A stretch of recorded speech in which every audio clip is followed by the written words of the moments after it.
আসসালামু আলাইকুম রহমতুল্লাহ।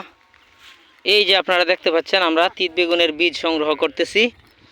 এই বছর এই যে গাছ নষ্ট হয়ে গেছে গা, আমরা 4 জন, এই যে 3 জন আর আমি আছি পিছনে। এই যে আপনারা দেখতে পাচ্ছেন বিশাল এক চরের মধ্যে আছি। হ্যাঁ, কোনো বাড়িঘর নাই। যে আপনারা দেখতে পাচ্ছেন ওই যে ওইদিকে প্রায় 1 কিলোমিটার দূরে কয়েকটা বাড়িঘর আছে, আর এই দিক দিয়ে যদি দেখাই কয়েক কিলোমিটার ভিতরে কোনো বাড়িঘর নাই। আমরা প্রায় 5-6 কিলোমিটার এলাকা অতিক্রম করেছি, মাত্র এই কটা বীজ পেয়েছি।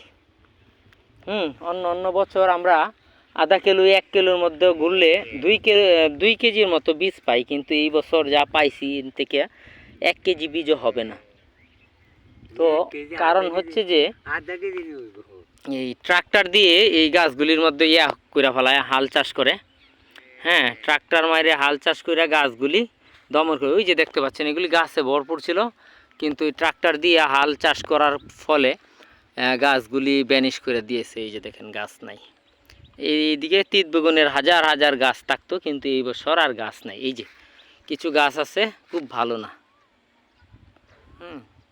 খুব ভালো না। এই যে ফুল আছে আবার পাকে নাই।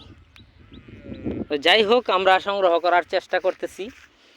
পুরাতন বীজ আছে আমার কাছে, কিন্তু পুরাতন বীজটা বেশি একটা জার্মিনেশন হইতেছে না, যার ফলে আমরা মানুষকে দিতেছি না। তো এখন থেকে আমরা চেষ্টা করব ইনশাআল্লাহ আপনাদেরকে 2026 সালের নতুন বীজটা দেওয়ার জন্য ইনশাআল্লাহ।